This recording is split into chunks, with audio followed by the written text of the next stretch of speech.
Bismillahirrahmanirrahim.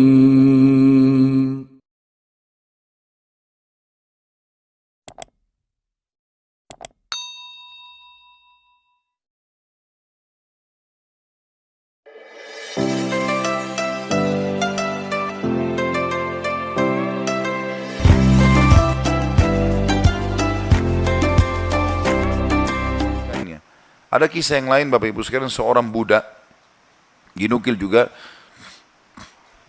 dia sangat soleh. Karena solehnya, waktu lagi diperjualkan, belikan di pasar, maka ada seseorang orang soleh juga kaya beli dia. Lihat ini orang kelihatannya soleh, ucapan-ucapannya selalu mengucapkan nama Allah. Diajak ke rumahnya orang soleh ini, orang kaya, lalu dikatakan, pilihlah tempat yang kau mau. Ada banyak budak-budaknya yang pekerja, pilih yang kamu mau. Dia tunjuk tempat yang paling pojok dan sudah agak rusak. Dia bilang ini saja. Kata tuannya, kenapa kau pilih tempat ini? Dia bilang karena tempat ini akan menjadi indah kalau digunakan berhubungan dengan sang raja, Allah subhanahu wa ta'ala. Kata tuannya, baiklah terserah. Diperbaiki sama dia, kemudian dia mulai ibadah. Tuannya satu malam merasa gelisah. Dia tidak bisa bergerak, ya, tidur maksudnya. Maka dia bilang, saya keluar, saya kontrol rumah, saya lewat di rumahnya atau di ruangannya budak gitu. Saya lihat atap rumahnya seperti terbuka dan ada cahaya yang masuk ke dalam. Malam hari, zaman dulu tidak ada penerangan lampu kayak kita. Maka dia bilang, saya intip di celah-celah dinding ruangan tersebut, saya temukan orang itu sedang sujud kepada Allah dan cahaya sedang turun di atas kepalanya. Maka saya dengarkan doanya dari malam sampai pagi. Dan selalu dia ucapkan, setiap dia minta hajat, lalu dia mengatakan, ya Allah, penutupan doanya, sesungguhnya kalau bukan karena haknya Tuanku sekarang ini, yang aku harus berikan, maka aku akan habiskan seluruh umurku ibadah kepadamu.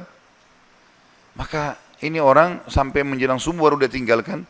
Setelah didengarkan doa-doa yang indah dari budak ini, kemudian dia pulang ke rumah, ke kamar tidurnya. Istrinya tanya, kemana saja? Dia bilang ceritanya seperti ini.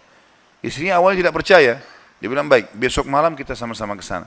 Besok malam diajak istrinya, dilihat. Terjadi hal yang sama. Cahaya yang terang, orangnya lagi sujud, dia ucapkan kalimat-kalimat doa yang mulia sama. Akhirnya mereka sepakat suami istri, kita bebasin aja budak ini. Ketuk pintunya menjelang subuh, kami sudah dengarkan doamu semalam, kami bebaskan kamu. Maka dia tiba-tiba mengangkat kepalanya ke langit, mengatakan, ya Allah, kalau seandainya setelah ibadahku yang aku kerjakan kepadamu ini mengganggu hubunganku denganmu, matikanlah aku. Tiba-tiba meninggal orang itu. Tiba-tiba meninggal. Tapi di sini saksi bahasan adalah bagaimana kedekatan seorang budak pun posisinya, dia seseorang yang sangat miskin, susah diperjualbelikan, tapi kedekatannya dengan Allah tidak mengganggu pekerjaannya, dan itu tidak penting bagi Allah subhanahu wa ta'ala. Seseorang harus tahu masalah ini.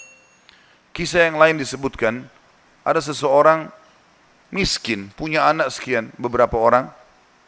Ini kisah-kisah salafus saleh dulu. Dia pas mau makan sama istri sama anak-anaknya, ada 4-5 orang anak, mau makan sama-sama, dan cuma ada sedikit makanan, tiba-tiba ada yang ketuk pintu, orang miskin. Dia bilang begitu, mau dihidangkan makanan, mau makan, ada yang ketuk pintu.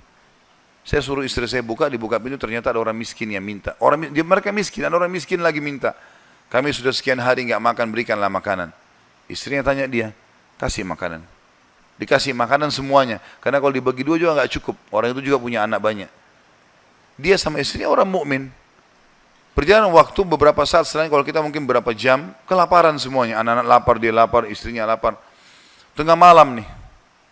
Ya, kalau kita sekarang di awal malam, jam 12 malam gitu. Istrinya bilang, bagaimana? Anak-anak menangis semua kelaparan. Kita juga kelaparan semua. Dia bilang, baiklah, saya akan keluar, saya akan cari rezeki Allah. Nanti Allah akan kasih nanti. Dia bilang, orang ini cerita, dia bilang, saya keluar dari rumah, saya pergi ke masjid dekat rumah. Kemudian saya sholat malam, sambil berdoa kepada Allah, dan kalimatnya, saking manjanya sama Allah mengatakan, ya Allah, sesungguhnya engkau tahu, kalau saya dan istri saya, dan anak-anak saya kelaparan malam ini. Jadi bahasanya semua dirincikan, minta kepada Allah, pada hal-hal yang kecil pun, minta makanan kepada Allah. Saya malam ini lapar ya Allah, berikanlah makanan. Gitu kan?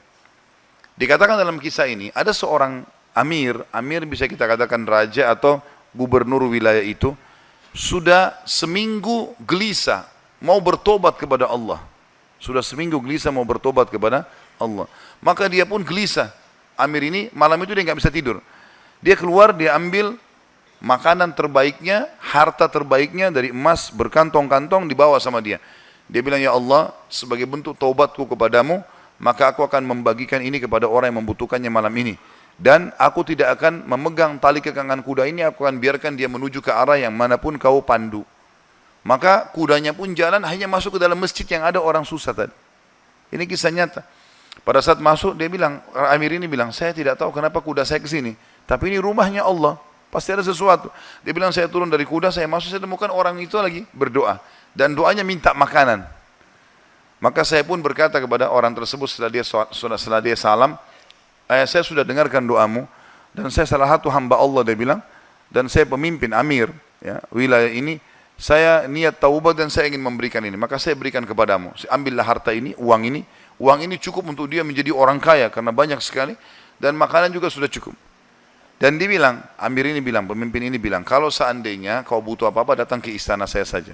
Jawaban orang itu di depan raja tadi, pemimpin wilayah ini, dia bilang, kalaupun saya butuh, saya tidak akan datang kepada anda, tapi saya akan datang kepada Tuhan anda dan Tuhan saya, Allah yang telah membuat anda datang malam ini membawakan makanan. Coba kita bayangkan kalau kita di posisi orang ini, teman-teman sekalian. Kalau misalnya kita lagi punya hajat, kemudian ada satu orang yang kaya datang kepada kita. Kemudian dia menawarkan kepada kita solusi, misalnya kita terlilit utang, atau misalnya kita mau bayar rumah sakit, atau apa saja. Lalu datang orang mengatakan, baiklah saya akan bayarkan. Mungkin pikiran kita pendek sampai di situ. Kita akan mengatakan, baiklah. Apalagi dia bilang, pokoknya butuh apa saja datang ke saya. Ini nomor telepon saya. Saya yakin kita akan lupakan Allah itu. Kita akan ke orang itu. Ambil pelajaran dari orang soleh ini. Di depan orang itu dia mengatakan, saya tidak akan datang kepada anda, tapi saya akan datang kepada Allah, Tuhan anda dan Tuhan saya yang telah membuat anda datang membawa makanan malam ini. Jadi justru kalau sudah dapat solusi, jangan malah jauh dari Allah ini. Malah harusnya jadi lebih dekat kepada Allah SWT. Allah mudahkan seorang dokter, resepnya bisa membuat kita sembuh, bukan karena resep dan dokter itu, tapi karena Allah SWT yang ingin itu.